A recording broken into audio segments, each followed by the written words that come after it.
El Paso crew, what's happening? What's going on, Sam? How you guys been? Good, good. Yeah, awesome, Excellent. awesome. For anybody who's watching that doesn't know, we've got Adan and Bryce, part of the El Paso invasion that happened in the early 2000s. All of a sudden, one year, just a whole army full of people from El Paso showed up at camp and just took over. So I thought with all of the impact that you guys had collectively, I'd start kind of interviewing you guys and see what's up and where you're at now, and kind of tell the kiddos at home who you are and everything that you guys did at camp. So it was a substantial list. So yeah, I mean, let's start off, pretty simple, like how you guys got introduced to camp. Because to me, I had been at camp since I was a kid, and all of a sudden, a truckload of Texans showed up. So, Yeah. So how did you guys get into it? Yeah, Don could probably take this one. We were introduced through the late Adam Alper, and he worked with Adan. So yeah, maybe Adan can say how that kind of came about. Yeah, so he was my chef at the restaurant I worked at, and we found out that he was the son of the director of the camp. So he kind of enrolled all of us, and we got it together, and we were like, well, you guys want to go to Pennsylvania? So we did.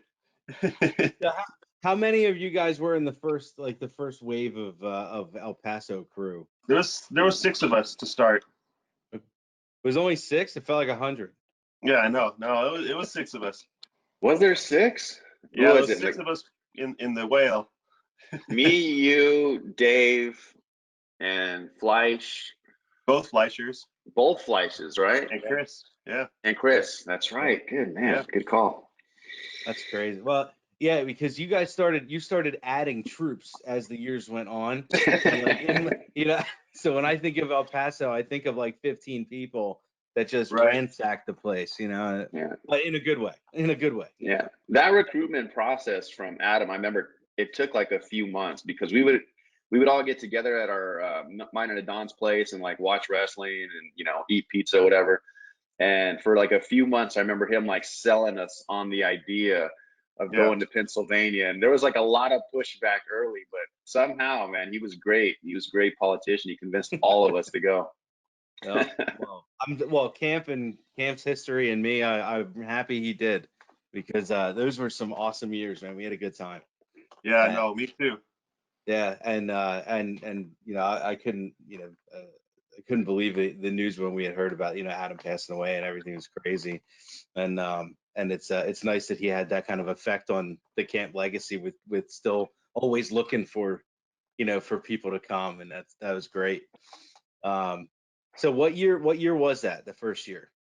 That was 2002, I think. 2002, correct. Yeah. Oh, that's awesome. But so all right, so when you guys first showed up, what bunks did you guys start in? I was in bunk 10. Yeah. Yeah, I went directly to council. I was in 13. Straight up the hill. Straight up the hill. I never went anywhere else. Yeah. Following the sunshine. Yeah. That's awesome. Okay, so who was Cadence VL that year when you started? That was Ray Aberson. Was that Ray? Yeah. Mm-hmm. Yeah, he bounced between Vogelston and Caden a couple of years, so I always forget where he was when. But that's awesome. And then obviously Scott was VL back then, right? That's right. Yeah, Scott was VL of council. Man, yeah, that's another hard passing, man. He was a great dude. He's quirky, and he had like his cool personality, but he did a lot of things that man, like council still probably does to today. I mean, we ran it all the way through when I was VL. And but yeah, I remember when I first got there and he put me in bunk 13, he said, if you can't figure out how to be a good counselor, because Matt Friedman was my he's like, with that guy in your bunk, he's like, you probably shouldn't be here. So I was like, oh, all right. But he was such a cool dude. And yeah, that's unfortunate as well. Yeah. I mean, we're gonna do a whole episode on Scott. We and get some, a couple of people that we're super close with him and whatnot, that we haven't seen in a while, to come on. And but like yesterday, dude, I was up and down because yesterday, I mean, I'm taping this on Sunday so that people know. Saturday was the camp cleanup, the fall cleanup day. So I was up there with Friedman and Brian Moyer and a couple of those, a couple of Jake and whatnot, and it was like, oh, when we go leaf blow archery, I'm a mess, just like it's not, yeah, like Yeah, it's tough. it's still mighty fresh, but it's nice to kind of go up there and you still have that kind of connection, with the things that, it's like, oh yeah, Scott was, right there with me hanging out doing blah blah blah, that was it was Sure. it's cool. But you walking right into council, man, that wasn't cool. Like, I remember I was a CIT, too. I was a CIT that summer, and I was like, oh, I'm either going to be in council because like I'm tight with Scott, or like I'm definitely going to be like an upper Caden, and that did not happen. And and I said to Scott, I'm like, yo, let me be CIT in 13, man, I'll crush it. And he looked at me and he goes, no, just laughed. I was like, that's fair, but that was cool. I mean, so 13, you had Matt Friedman. So in bunk 10, who were your codes that year? I had Mike Hankin and Omar. Solid, solid. Man, you guys, how did you do that? Like that's like a No dream. idea. That's a dream team. That's awesome. But Yeah, Yeah. yeah, we were just kind of thrown in there. Yeah, and even thing. you mentioning Moyer. Moyer was in 14 with staff. I mean, like Uh, those bunks are Yeah, just like yeah. amazing. Oh that yeah, yeah. And yeah, I mean, I think Chad was still a waiters counselor then. He And, was with yeah, yeah. yeah. That was. Yeah, it's like unfair. I feel bad for the kids now to not have that dream squad, around, because it was really good. It was really good. Yeah. And Chad But was there with Reed as well. I mean, it was crazy. yeah, the year before in '01, I was a waiter and I had Chad and Sean Banks. And yeah. Yeah. like that was really good. And then the next year it was like, oh, now Reed. I'm like, this is just like a revolving door of awesome, like going through, up in 15 and waiters and whatnot. But yeah, that's so cool. It's a good way to start out. What were your activities that you ran? Like, what did you guys initially kind of get thrown into? I think I started a hacky sack program. You did. You did. That's funny. Right, Bryce, besides beating people up, what were your activities that you were into back then? I think it's funny you say that. I think me and Patty like started like a martial arts thing too. Remember, like down at the Vogelson Rec, Bogus and Rec. right? They had the Yeah. little yeah, they had the little weight room there, and like we would have the kids go in there and like uh Patty, I remember, did like some kind of karate or something, and a lot of the kids did it. And so like they could all like do their forms together and stuff, and then Hmm. it was definitely fun. But I remember those were kind of like our first like new things that we did to camp. Yeah. And then we had Chris that came, and that turned into a skate park within like a year. Yeah. So that was great too. Yeah, and there are things that we have been petitioning for to like try and get built forever, and y'all showed up, and within like 10 minutes they were like, "Yeah, let's build a skate park." Like, you know, I, it's not fair, but it's still there. So, Yeah. but yeah, I mean, I remember you got Fleisch and Chris and just like terrorizing camp on their what was it, rollerblades or whatever. Yeah. And Hmm. and then all of a sudden they're like, yeah, we need to contain these guys, so let's build them a thing, that's separate and go and counsel. That way it can be Scott's problem, and then but that's crazy. Yeah, I remember the hacky sack thing. I didn't remember that you ran martial arts. I remember counselor boxing. Yeah. Well, no, that was mostly reserved for Caden Yeah, and but Braid. Some things we're not going to speak of. Yeah. yeah, right. That's I okay. wasn't We're getting. past the what's that? The statute of limitations. Yeah, we're okay. No, I don't think I got invited down for that one though. No? No. You weren't allowed. Yeah, me and Aaron Josie tried to crash it one year, and we weren't allowed on there. I remember somebody who was really good hitting me really hard, and I thought it was you, but it might have been Dave Otis. I can't remember. But Big yeah, Dave. Big Dave. Yeah, I remember I did counselor boxing one time with Zach. It was I too. Zach Timon and Brandon Watson. I don't know if you remember them, but Oh, BWAP yeah. was like he was like 6'4", so his reach was just stupid, you know. And I was a wrestler, and I was like, dude, if I could just grab you, like this would be over. Come on, like, you know, he'd pop, you know, every 2 seconds. But oh man. So when you guys, so what was your impression just coming in, like out of the gate? Like, because obviously you stayed and you liked it and were there for years and whatnot, but like right out of the gate, at orientation, you get thrown, thrown into the wolves with all these other randos. Like, what was that like?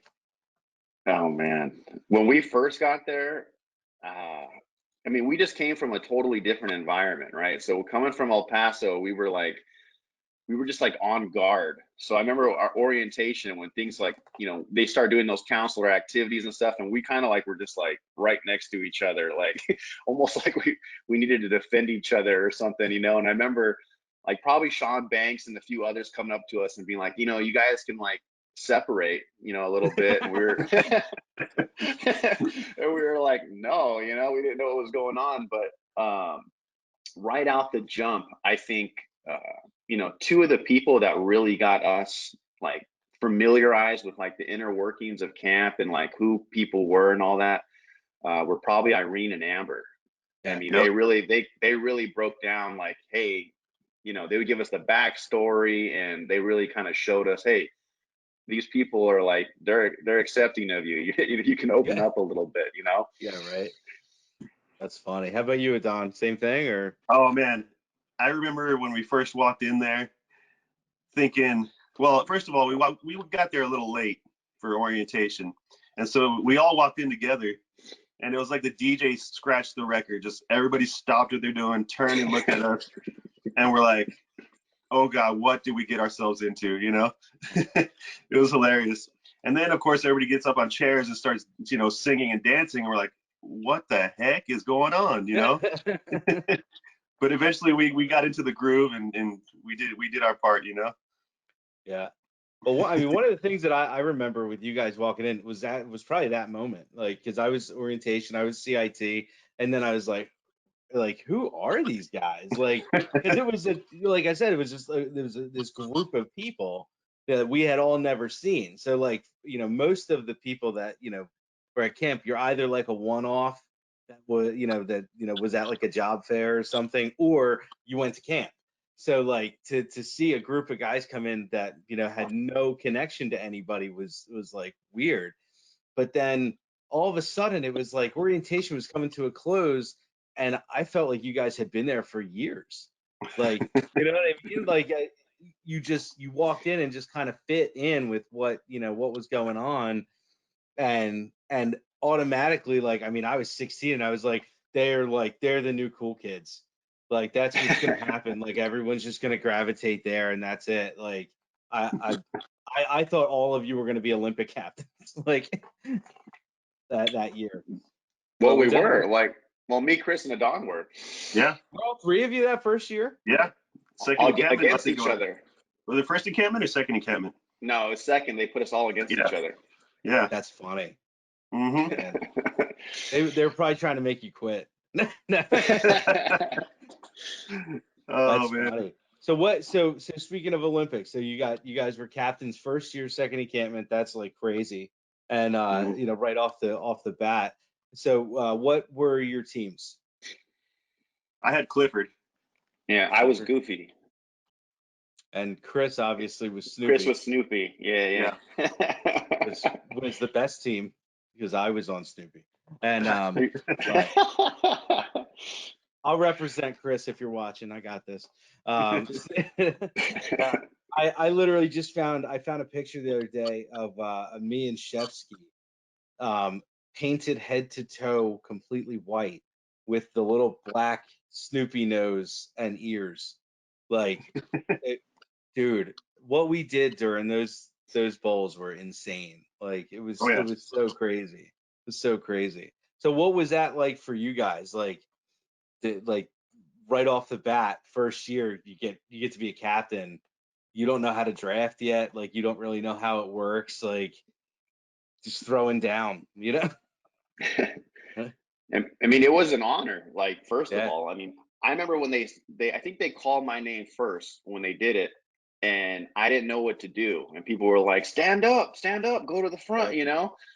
And so I remember I walked up to the front, and then I saw like Chris and Adan get called, and it was exciting. But you're absolutely right. Like, I had zero idea on how to run a team. But Yeah. luckily, I was with Caitlin, Clark Braverman, and she was like had it. She was ready. She was like 10 years ready for that. So yeah, She was old. I She was followed old her school, lead. man. Yeah, I followed her lead completely. And the only pick that I got that was like off the board from what she was doing, because she like had Lauren Beagle for songs. Like we got Aaron Sachs for like the Apache and sportsmanship. The only thing I requested was that we got Sunshine, who you might not even remember that year, I remember like a one-off. Sunshine. I was Hmm. like, we need to get that guy because Patty told me he was like a dream for their team and he like could do their posters and all that. And we got him, and that paid off as well. It was really cool. Dividends. That paid dividends. Yeah. Yeah. How about you, Don? Man, that time was all such a blur. I mean, it was happening so fast. Yeah, same thing. I mean, we just got thrown in there. We're like, what the heck? We don't know what to do. Like you said, we didn't know how to draft. We didn't know who was who and for song, and we just kind of pretty much got coached into everything. Yeah. Who is your co-captain? Dude, I can't even remember her name. Believe it or not. I feel so That's bad, fun. dude. It's all good, dude. It's well, remember, So it's long ago. 18 years ago. Yeah, It was yeah, 18 years ago, you know? Gee. So, yeah. How's that feeling now? yeah. I Like know. now that I verbalized that. Yeah, I remember Chris with that particular bowl. Like I mean, he owned it. Like for our Yeah, team. Chris was with Elise. That Yeah. was he had Yeah. another really strong co-captain. Yeah, Chris and Elise, and then they had Brandon for songs, and I think that Yeah. that's just, I mean, that's like that's a power squad, but that's awesome. Yeah. I that watch like remember trying to remember all of these like little tidbits from back then is crazy because like I remember that bowl pretty vividly, and I still sing those songs like randomly when the actual song comes on, on like Spotify, but It was intense because Chris's team, I remember too. I remember like the boys he had from council, and he just got like a pack of studs. Like when we had like the basketball games against each other or something, I remember Aaron Sachs was just like talking about our team. He's like, man, you have the most unathletic team I've ever seen in my life. And we were just getting crushed. Like we were just getting yeah. crushed early. I think when we started out, because I think, they start out with those competitions against like sporting events. And we were Hmm. like dead last. We were like fourth, and Chris was just like running away with it. Like Snoopy was crushing people. And like Yeah. it took till the specialty events for us to like catch back up. Yeah, I remember watching it kind of fall apart, like from the inside out. And I was like, how is this happening? We were killing people. Like, and then all of a sudden I'm like, second, wait, why are we third? What the like, So that's funny.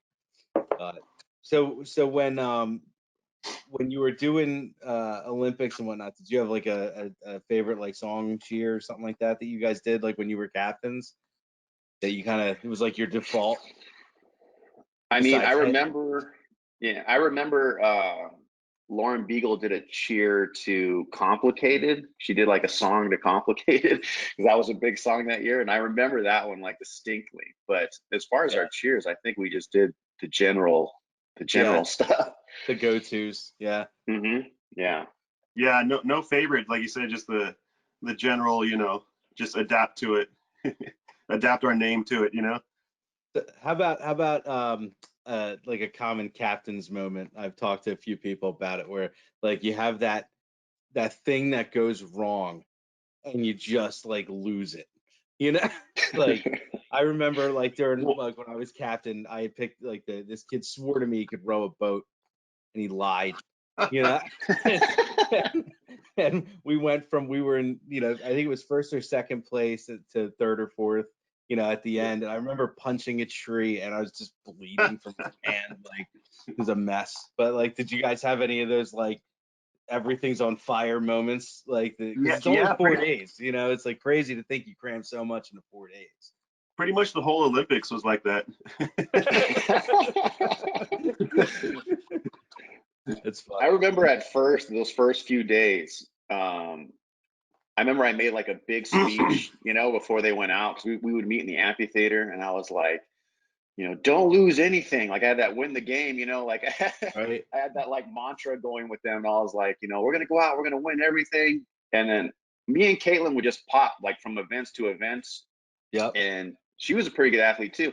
And we would just like kind of jump in like on the counselor races. So I remember like jumping in on like the swimming pool, like for like the last leg. And like we did really well. And it would like pump the kids up and we would leave. But then once we saw how terrible our kids were doing, like I remember we just sat down one morning before like all our kids and everything showed up, and we were just like, maybe we don't do like the win everything speech, because they're just going to be so Very down. crushed. Yeah, she told me that. She's like, maybe we just go with like the have fun thing. And I'm like, yeah, you're probably right. That's funny. Yeah. And like you said, Don, it's all like a blur. So like you're thinking like the whole thing feels like it's on fire all the time, and like there's no downtime during those 4 days. Like it's No, crazy. you're running to and from different events, talking to different people, different counselors, trying to get everything organized. Yeah, it was pretty crazy, especially for, not knowing what we were doing, Right. So do you like participating on the teams better, or did you like when you guys were VLs being on the other side of it? I like being a counselor more than a VL. Yeah, I'd have to say the same thing. Yeah. The counselor, you have the more direct impact on like the kids and what's going on, and they feel closer to you, so they have like you get a tighter bond with the kids as a counselor. Like as a VL, they kind of look at you like you're the man, you're kind of like a step away. Yeah. Well, and I think that's a really great perspective to have, especially for not going to camp as campers. Like we talk to a lot of staff, people and whatnot that that never were campers, and like they don't get that as much.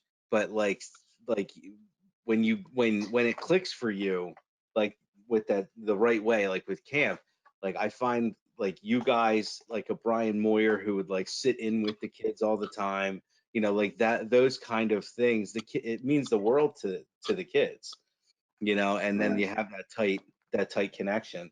Like, yeah, absolutely. otherwise you aspire to be VL because you want to be that, that good that they offer you that job, but then you kind of lose that extra, that layer. That's cool. Right. Yeah, it was almost like something I thought I wanted, we all thought we wanted it coming up. And granted, it happened like I think pretty quick for us, because like you said, we weren't campers, so I was there 2 years, and then I was VL, and that was probably too fast, you know what I mean? Yeah. Yeah, I remember distinctly, like a couple weeks in, noticing like the difference. Like, the year before, like me and Jake got to like kind of influence like how the whole council system worked. We like created the rock, and we did a bunch of fun things to get them all excited. Mm-hmm. And as a VL, like you can't do that. You just hope you have really good staff, Yeah. Yeah. And then I was jealous of Scott, because I was like, I think Scott had like the best staff. Looking back, I was like, man, his staff was incredible, Yep. You're like, why is this happening? Over and everyone left. No, I think Adan had the best staff, because I'm not gonna lie. I mean, we crushed it down there in Caden. It's still, dude, it pains me, man. When I'm there, 11 and 12, it's not there. It's not a bunk anymore. So, Yeah, like, I think I remember hearing about that. Yeah, so it's like it was kind of nice to have our own little place on the hill, even though Steve could very easily monitor that I was late coming to the bunk most of the time, but being right outside. But yeah, I mean it's weird that it's just the 7, 8, 9, 10 now for Caden, but I'm hoping that more guys start coming to camp and they have to reopen it. That would be sweet. Yeah. But yeah. Yeah, you So guys had what? like your own little transitionary bunk there.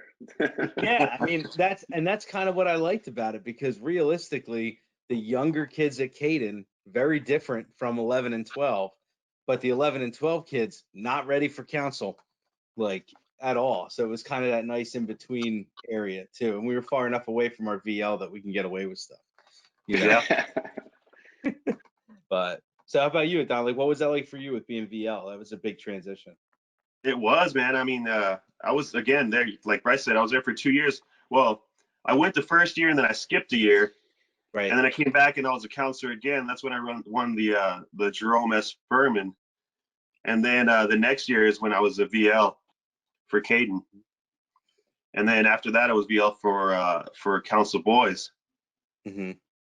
But Yeah. yeah, I mean, I would have much rather been a counselor the whole time, honestly, because Yeah. it's just like being in management. I mean, you get to have fun when you're not management, and then you're management. You got to be a little more serious. You gotta tend to more things. You had to deal with us knuckleheads. Yeah, Were it's you more worse? dealing with the counselors than with the campers. Yeah. Yeah. But you know what Exactly. though, like what I liked, I mean, when you guys were VL zone, watching you like from an outsider's perspective, you guys still interacted with the kids though. Like I mean, I Oh, remember, Bryce took over Scott's throne in the dining hall and was always in there with the kids talking and whatnot. Don, you were always banging between the different bunks, and you knew all my kids. Like, Yeah, so it was never, it's a good thing where some VLs you have that more of the disconnect where the kids don't even feel comfortable like talking to them. So like, right, right. so you guys were a little bit different in that respect because you got it when you were counselors. You won Furman, like, there's a reason.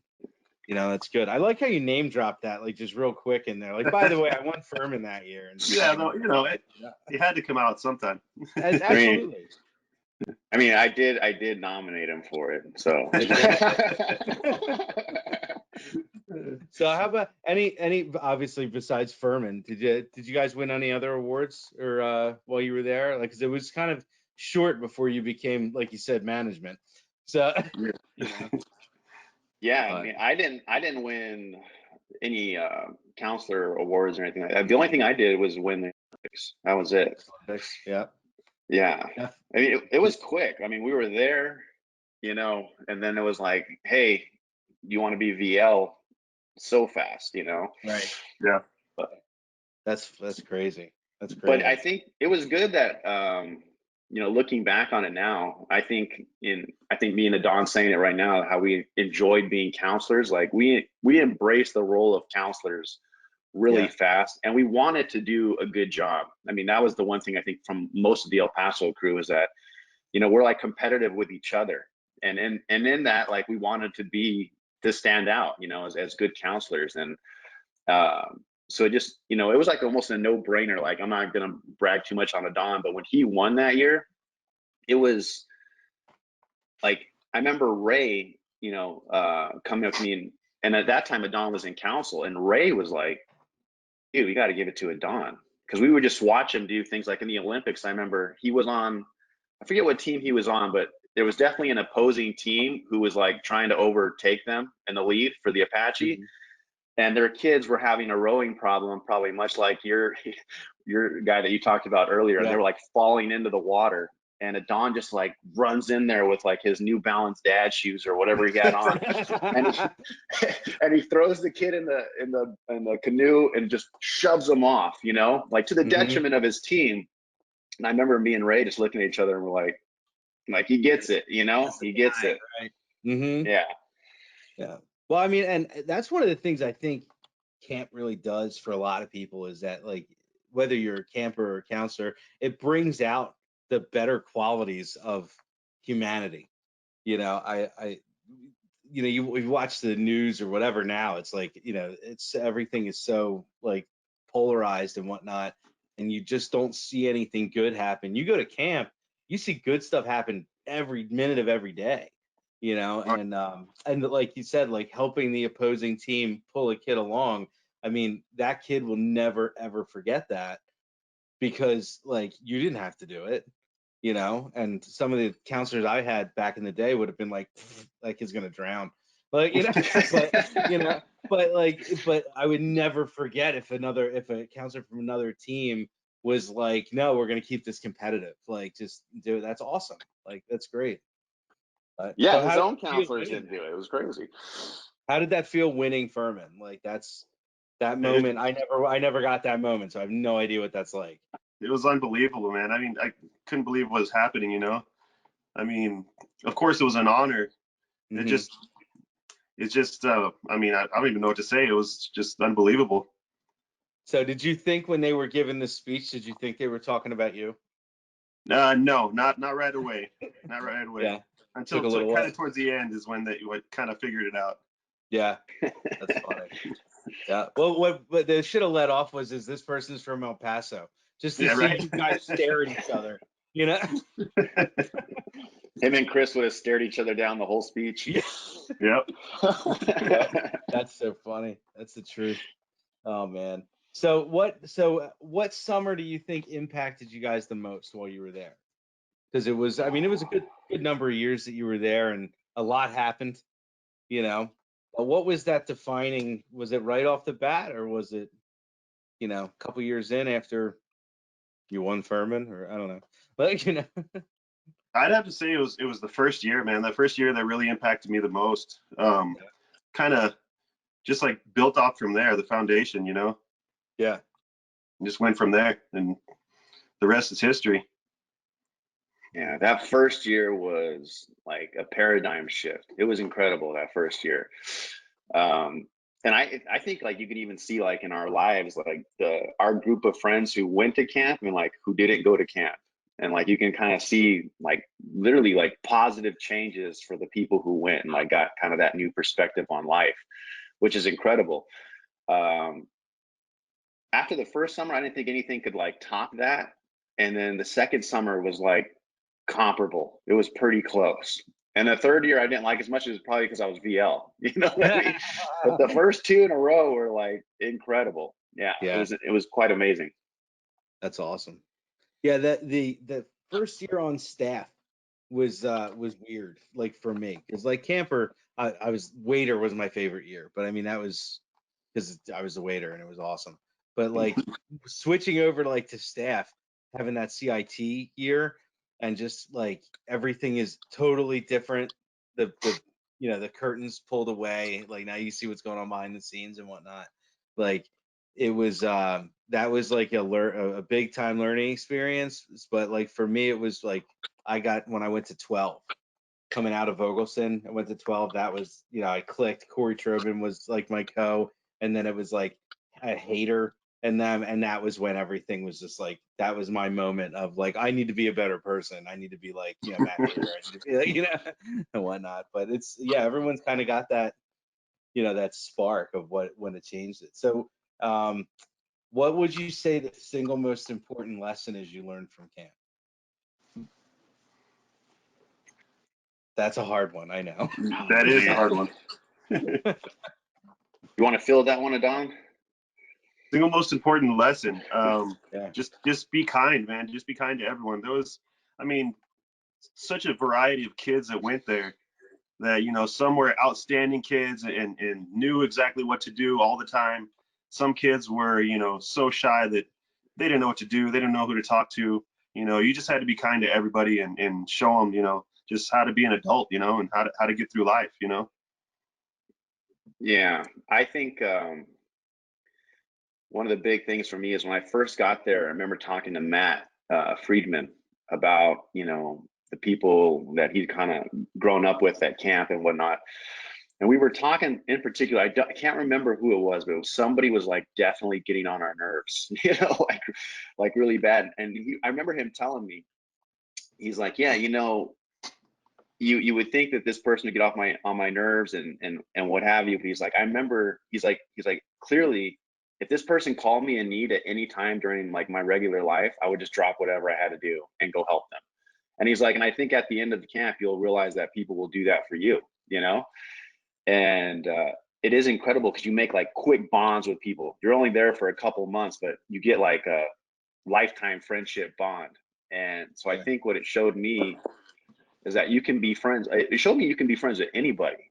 That's what it really showed me. Like, you don't have to have too much in common with them, like if you're all looking out for each other, like in a genuine fashion, like it really opens your mind to that perspective. It's like, hey, you can make connections with everybody. So it really opens your mind up a little bit. And, you don't have to think, hey, is this person into what I'm into, or are they cool or whatever? It really didn't matter. Like, you can find good, positive connections with everyone. That's awesome. Yeah, that's a common theme. Like when I'm talking to people, that like it's just about being present and being open, and like having having conversations and not just assuming, that people aren't good, or that like that you don't want to be around them. Like I mean, both of those answers are spot on for, I think are perfect for like the embodiment of what camp is all about. I mean, it's crazy. Like, as much as that kid drove me crazy that couldn't row his boat, like if he needed something, I in a heartbeat would have been there. And that's just, Right. we had those kids that drove us nuts, and we had those counselors that drove us nuts. But I mean, at the end of the day, like, it didn't even matter. Like, all of the BS, it didn't. We were all in it together. When you live with somebody, like that's what you do at camp. You can't run away from your problems. They're in the bed next to you, So like, what do? Well, you deal. You learn how to deal with people, and love everybody and get through it. Like, it's funny you said that with your friends at home, the difference in their lives later. Oh yeah. Is that like, is that very apparent, like, in what they're I think it. doing? I think it's extremely apparent. I mean, we had Yeah. a pretty tight group of friends at that time, but again, it was almost more like a safety mechanism. It was like a gang. You know what I mean? We're all protecting each other, and a couple of us, like a few of us, went to camp. And like the trajectory of like our lives, like in the years that went right after that, were just like drastically different. And I almost feel bad for them because they didn't get the perspective of having people like care about what they were doing. You know what I mean? It just seemed like they were Yeah. interested in who they were.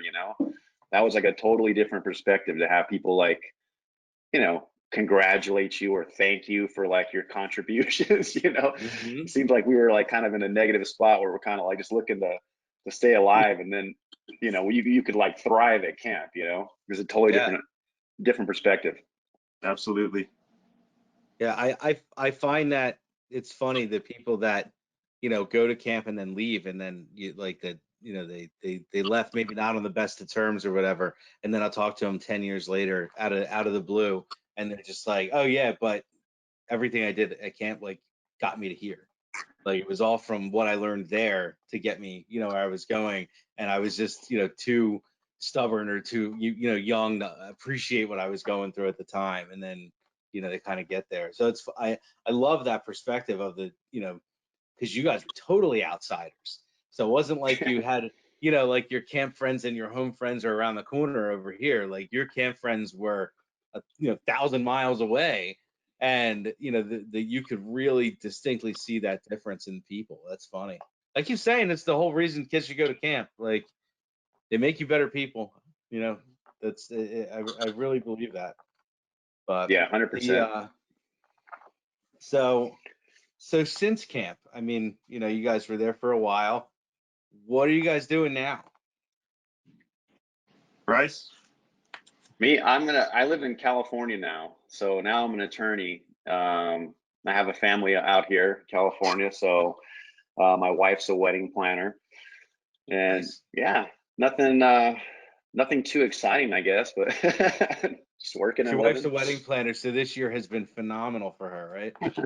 Dude, everything is now, she got like two weddings, right? So all the first ones are like canceled, and now they got to do them again, right? So Yeah. it's like double work for her. But it's funny, I always tell her, when her clients come to her, it's usually like the most happy moment of their lives, right? They just got engaged, they're super happy. And anytime a client comes to me, it's like the worst day of their life. So we have like Well, different spectrums. you get them coming and going. That's, That's so you can have true. your own little office. Yeah, exactly. That's funny. That's funny. So how did you end up in California? I went to school out here, so that was the other thing. Yeah. So I went to camp, and Right. then directly after camp, I decided I should go to school. So I literally went from camp, drove back through El Paso, like dropped everyone off out of the whale, and then just continued my trajectory out to California That's and awesome. started school out there. Yeah. So was camp the reason you decided to go to school, or? I mean, I had the idea, but I think camp definitely gave me a perspective that I should do well in school. So, you know, it was like I was gonna try school, like kind of thing. Hmm. And yeah, like the people I met at camp were like, the way they would talk about it, you know, I could hear them like, oh, I'm gonna graduate in a year or two, I'm doing really well, blah blah blah, you know, taking stuff seriously. And I think at first, like we all had that competitive nature, uh, like just out of the El Paso crew with each other, like in athletics and things like that. Hmm. And like camp just gave me like a new perspective that you can channel that competitive nature into like doing education or like anything else you want to do, which is kind of cool, you know? Yeah. Yeah. It was funny you mentioned that. It was something that come up when I talked to Spoon on the interview, and I don't know if you guys had seen all of that with him, but I mean he came from working at Party City and KB Toys and had no idea what he was going to do with himself, and then camp was like, okay, I'm gonna be a teacher, like, and it was just like that just clicked with him. That's cool, Yeah, but becoming an attorney was probably like laughable. Like, you know, my first year going to camp, it was like, you know, I'm still shocked. I'm not gonna lie. I mean, it's dude, it it's was a long crazy. shot for sure. Yeah. Well, it's good to know like that anything really is attainable if you put the work in. I mean, I firmly believe that. And you had a lot of people around you that were doing that same thing. And you look now like Reed is an attorney, and Melanie Silver, keep saying Melanie Cass. She's married now. Right. Is also an attorney. Like it's so cool to see all of our friends being successful. But I think it was because of that friendship and everyone pushing each other to do well. It's that's cool. So about you, Yeah. what are you doing, Don? You're still in El Paso. So yeah, I'm still in El Paso. So when I got back, I've been doing the restaurant thing for, well, I put in 20 years doing that. But as soon as I got back from camp, like you said, it kind of changed my perspective, and I shot for management. So instead Hmm. of just being, messing around being a server, making money, I went into management for Nice. one job, and then I switched. I switched to another restaurant. Became a server right away. Became a manager, and Hmm. then later on, I became a general manager. Actually, started running the whole thing, and that's when I quit. That's when I figured it was. Oh man, it was so stressful, and it was crazy. It was crazy times. Yeah. But actually, I just finished school. I'm now an X-ray tech, so it's Nice. actually, yeah, I just finished this summer. It was really That's hard to do awesome. with this whole pandemic and everything, but I just finished. Dude, that's a great job too, man. That's Yeah, that's awesome. And yeah.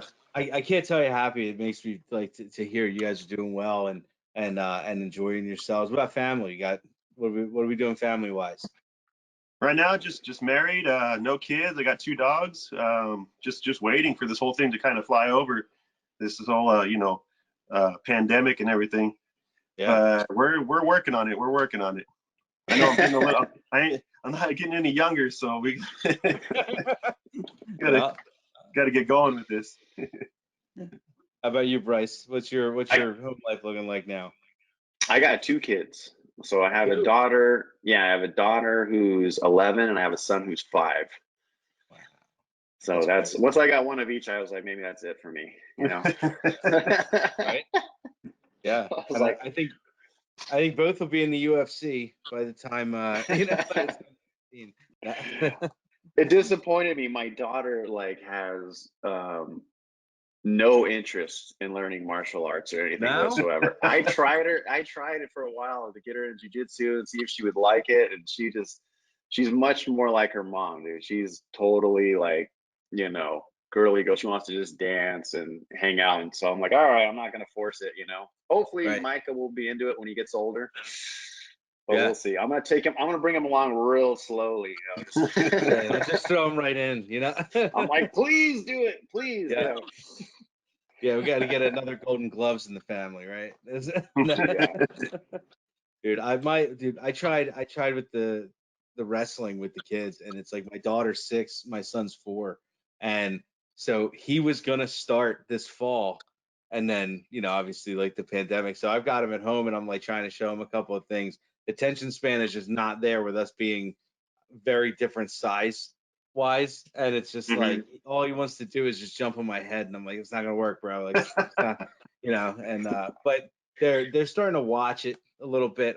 I keep telling my daughter, like, this is a lot of girl wrestling scholarships. You should really get into this, but we'll see. I also, I I also think the kids have a hard time like learning from their parents. You know what I mean? I have mats like all in my garage and everything, and I try to get them out there, and I just realized like if it was somebody else teaching them, they would like lock in, but you're their dad, so like you kind of like you don't have that place with them anymore. They're like, whatever. Dude. But I'm a coach too, and it's like I don't know. I can coach anyone else's kids. It's so hard to coach your own. It's super hard. It's tough. It's tough. But that's so cool, man. I love hearing you guys doing well. You guys are married, productive members of society. I mean, who would have thought? It's from all the shenanigans that we were a part of back then, that we're all like adults and doing stuff. Yeah.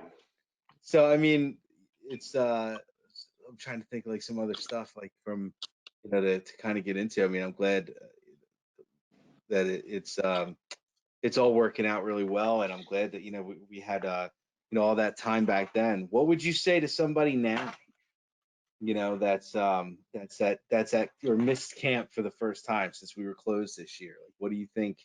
What how would you kind of get them engaged and whatnot, or any advice? I only have like the perspective of staff, which is probably different than you guys, right? So I think if you're which our staff pretty much is like young people, like it's like real young adults who are like maybe still right out of high school, or they're just going to college, those first few years. I almost think of it as like especially if you're not from Philly, like if you were like us, you're from some random spot in the US and you don't have any idea of what's going on out there. I almost think it's like a travel situation, like where people go backpacking through Europe for like a few months or whatever. I mean, that was like our backpacking through Europe. Like we didn't have any other like world experience, And so I think it's great for that because one, it gives you like a different perspective on, just the world in general. But two, I think it's more the social dynamic perspective that we were kind of talking about earlier. And that, I mean, even if you were traveling, you'd kind of like be alone with your family, and you'd kind of stick to your own, kind of like how we were doing early in camp. And if you have like a good boys head counselor or a good director or whatever, they're going to split you up, which is what they did to us. They threw some of us in Caden, they threw me in council, and it forced us to like interact with everyone else, which I think camp will kind of just take care of itself after that, and it really will put a good perspective in you. And if anything, it can motivate you to do better in life. I still like have dreams sometimes where I'm like, I could have done that better, like at camp. You know what I mean? Like I have like camp regrets of stuff I did on staff, and I was just like, dude, you were really immature at that time, and we could have done that a lot better. You know what I mean? Yeah. And the way I approach people now and think about it, like those like regrets in the back of my head, make me approach things differently now, and handle things differently now. There's a problem, you could have addressed that so much easier, and that was great too. And even like for playing politics, like when we got to like upper staff, man, camp taught me a lot about that too. Like I wasn't ready for that. I was like, oh man, I was too immature, that first year to really understand the dynamics of like going to upper management. And there's so many things I could have done better. I remember Baxter, I was like, because the head counselor usually doesn't give like evaluations if you're a VL, right? And I was like, give me an evaluation. Like, I want your real thoughts on how I did, because if anything, you can like search for that perspective to do better in camp. It gives you some good guideposts, not just like Yeah. with your work ethic, but like your attitude, directions, Yeah. like how you could have done better. And so if I was telling anyone to come to camp, that would be the reason why. Yeah. Talk about a role model too, man. Baxter, like, He was a man. right off Yep. the gate, like that's, coming in. How intimidating was that for you guys? Like, oh, here's the boss, and it's just like this mini Schwarzenegger dude that showed up with like amazing attitude, Right. Yeah.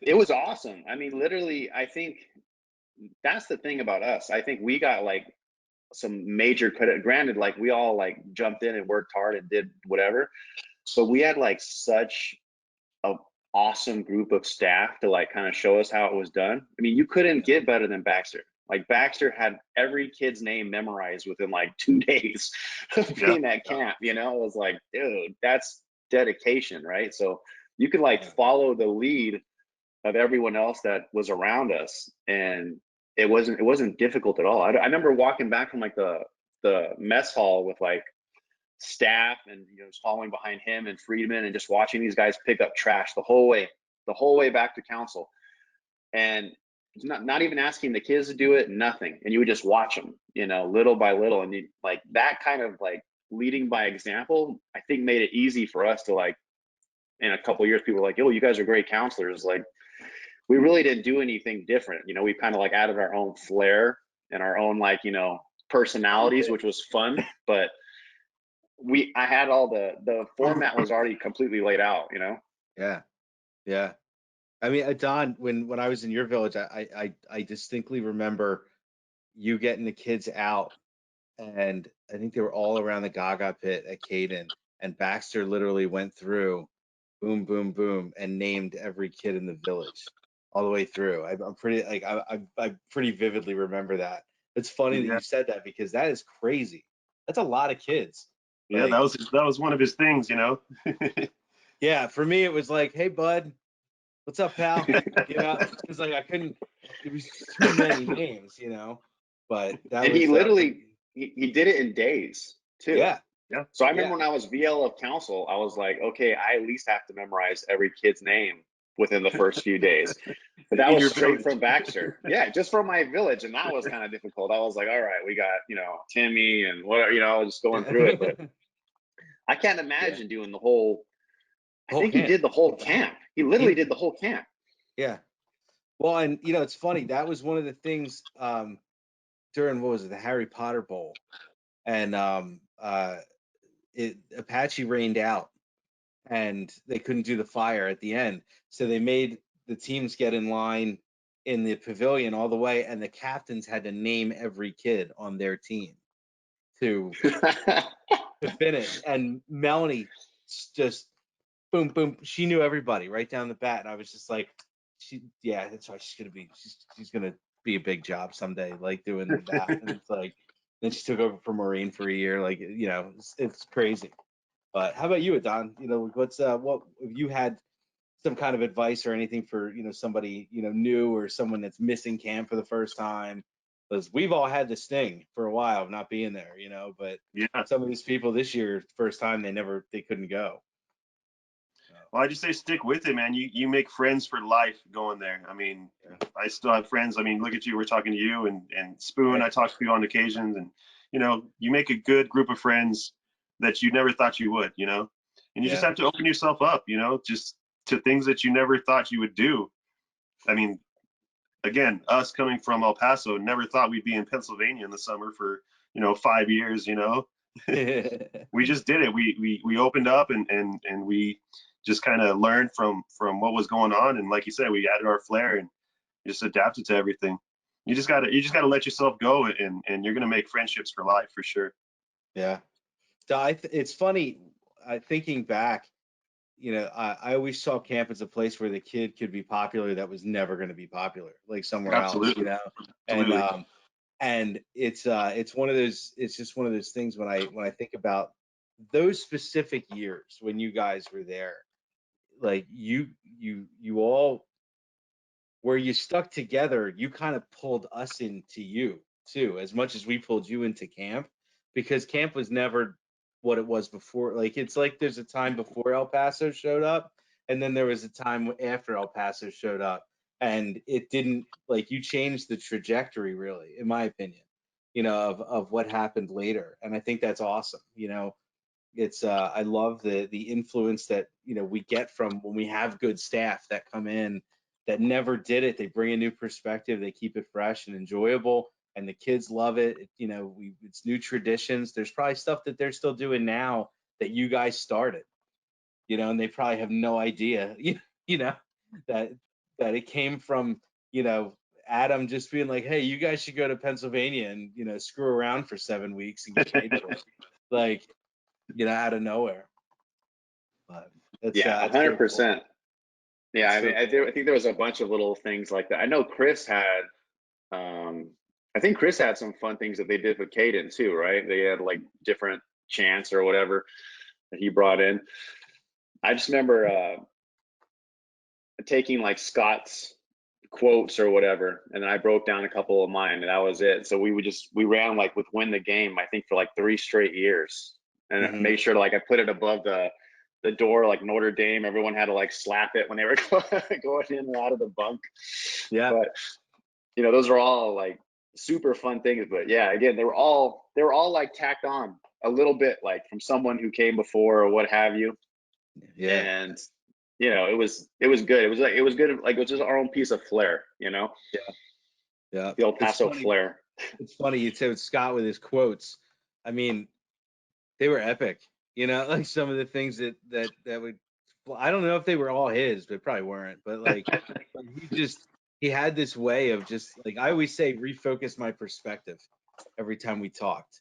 Like, I would be all pissed or like going off on some tangent, and we would talk, and then all of a sudden, like, from being out here, I'm like, all right, no, we can handle this now, or whatever it was. He was able to kind of refocus you that way, and I Well, feel some of like them it was. didn't make sense, right? Well, Yeah, a and lot that, of I them think didn't that's make the sense, point. actually. Because he would tell. I remember some of the ones that were just like nuts, like that made no sense whatsoever. He made me think about for so long to realize that they didn't make sense, because I thought maybe I was just like off on a tangent. And then by the time I think about it, I'm like, that's just goofy. Like, like, I'm like, wait, I'm not mad anymore. Like, everything's kind of like shifted back. But Yeah, uh, like those arrow speeches, I swear those weren't clues. There's no way those were clues. That I don't get what he was talking about.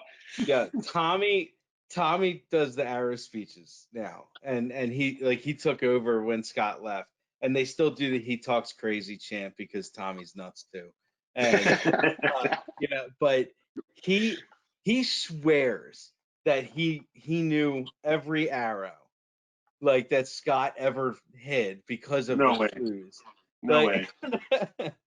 But there were some things I could pick out of some of the, like, that Scott did, or like he would write a couple while we were like chilling in the middle room, and we were campers, like, don't say anything, like, or whatever. But like, yeah, but man, it was nonsense. It was awesome nonsense, but it was nonsense.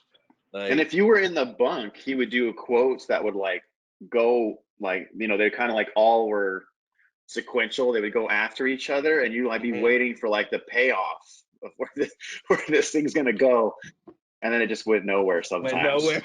Yeah, you're like, oh man, like for a whole week I've been waiting for this thing to unravel. You know what I mean? That's funny. But you're And right. You thought about it so much that you would get like deep thoughts with yourself. You're right. like, wow, maybe the rain does always work on Sunday. I don't know. You thought it. Yeah, that's the truth. That's the truth. I think that's one of when you have somebody that has like the way to kind of get into your head. I think you guys had that when you were VLs. You were able to get into the kids' head. You were able to get in our heads as counselors and whatnot. And but like Scott's was just like, it was such a unique personality that he was able to kind of get you to do things that he wanted you to do without you realizing it, but because of nonsense. Dude, Scott also bunked me so much that first encampment. Do you remember that, Adon? Like I was bunked constantly, man, constantly. We'd always get back, and I was just like a little bit late. You know what I mean? We just make it out of the whale a little bit late, and Scott was always like, "Dude, it's again, bunked again." You should have just stuck with Scott, dude. That's what I did with Adan. Yep. When he was my VL, I'm like, where's he at? I'm with him. Let's go. If I'm with him, I'm not late. I was like, dude, I don't even care if you like me or not. I'm just staying with you. Because if you're late, I'm late. You know. If you're with Adan, you're always late. Yeah, that's we true. were. That's 100%. I was with Adan. That's why I was. Yeah. Well, it's bunked. funny because I always heard about, you know, with Scott, because I was never in his village when he was VL, other than as a camper. So like I always heard with Scott, like, you know, he would put you on like the Brian Moyer rule, like as long as you were didn't matter what time you got back, as long as you were up and you were the first one out at the rock, then you were good. You know. Well, you had to be. That was what was cool about. Yes. That was the one thing about staff. Every staff member was expected to be on that porch like before the kids, right? So it was like, no, you're not expecting a kid to do anything that you don't do. So if you got a whole line of kids and you're kind of wiping your eyes and walking out of the cabin, like you were in trouble. Like it was like a military. Like at least we, you know, and it made a good example though, because at the end of the night, you know, after like evening activities, when you put your kid in the line and you say, hey, be quiet. Like I never had an issue with it. And we had like the oldest boys. You figure they're super rowdy. I was looking at them, guys, quiet. My line's just, you know, silent. And it was because of stuff like that. It's because we were all on the porch before every single one of them came out, you know? Did you guys do like a wind down thing at night? Like talk to the kids or whatever, like before they went to bed, or like, so like, 15, like a ritual? Yeah, well, the older bunks, like 15 and waiters, they did like a lot more late night stuff, obviously, because they're older, right? So sometimes they would take them, you know, to the pavilion or whatever, and, you know, really chat them down or whatever.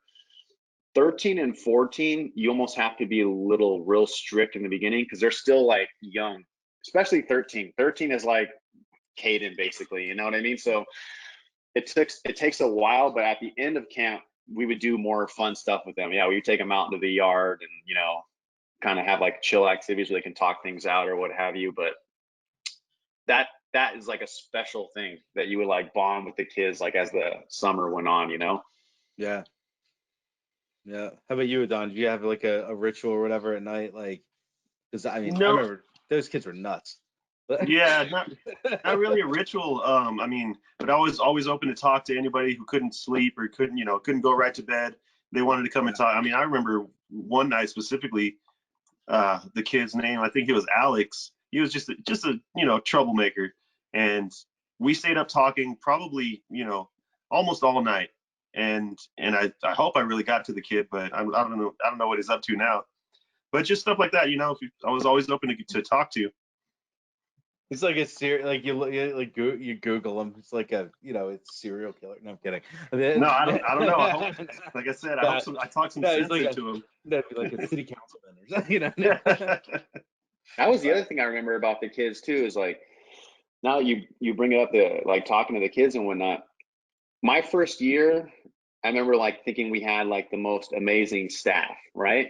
And then my second year, I think we had like just this golden group of campers that was in council, which made like the rock very easy. I mean, we literally had like Ben Fayes, we had Corey, we had like so many. We had Tyrell, just like DJ, Sharif, those were all my campers. That's why. So many, yeah, they came up. I mean, we prepped him in Caden for you. You're welcome. Yeah, Mike Foley, all these kids. I mean, you guys did a good job then, because they were like, it was incredible, like what we were able to do with them, And I remember a lot of them obviously probably were thinking they wanted to be CITs, and there's like a limited amount of space, Yeah. So they were like all auditioning for staff by like basically being staff while they were campers. It was incredible though. I remember that year like thinking we have like 8 counselors up here, because half of the kids could have been staff like that year, Yeah. It was amazing. Yeah, that's the truth though. From being on staff back then, like if I had them at activities, I never had to worry. Like I remember all of those kids by name, when you're calling them out. Like they really, and then a lot of them went on to be counselors, and it was and leave their mark too, which is cool. But it's kind of scary to think about how old some of our campers are now. They- But They're they got families. They're like full yeah, grown men. Yeah, I tell them all the time, like, dude, you got a great looking family. Like it blows my mind because in your head you still think of them kind of as the camper, and you yeah, realize like how long ago that was. yeah. It's nuts, dude. And Nuts. it's really weird when they call you uncle, and you're like, dude, you're like 30 years old now. Like, stop doing Yeah. that. Oh yeah, I get it. I get it randomly, from people. Right. But well, it's funny now. My one of the kids that started after I think he started in '06 was the year like after I stopped being a counselor. Billy Gilmore. He like I got to know him from visiting, but he had heard whatever stories and whatnot like from other people who were at camp the years before, and we became close just from being a visitor every year, Yeah. and like now like he's grown. He joined I'm in the Masons. He joined the lodge, and everything. And it's like and so Friedman, I came into the lodge and Friedman was there, and then brought this kid in, and it's like it's so weird to see like it's cyclical, and you're still, and it's nice to see these people that are still involved somehow, either at least just staying connected. That's why I put on the post all the time about staying connected with each other, because it's like with everything going on, at least we can do this, Yeah. you know, and Yeah, 100%. it's crazy. So all right, well, hey, I've taken up about an hour and a half of your time, and I really appreciate it. And I could sit here and talk to you guys about camp forever. And but I thank you guys so much for coming on and for doing this. Do you guys have any words of wisdom? Anything you want to share with the kiddos on your way out here? Well, Don's the I'm just wise one. not so wise. Just be yourselves. Be yourselves, and don't be afraid to open up and let people in. That's it. Facts. Nice. How about you, Bryce? To win the game. I Yeah. knew it. I knew it. Do it, man. Do it. I should That's have stole awesome. that. Yeah, you should have stole it because you knew it was coming. You knew it was coming. That's awesome. That's it. Hey, It's the only way to do it. that's it. That's it. Well, Adan, Bryce, legends, the El Paso invasion of 2002 and beyond. I appreciate you guys being here and taking a little bit of time out of your day to talk to me. And yeah, I'm looking forward to doing an El Paso round 2 and see what Cook and the rest of those guys have to say from their time as well. So it's awesome. Thank you again. And till next All time, right. guys. Thanks, Sam. Thanks, See Sam. you.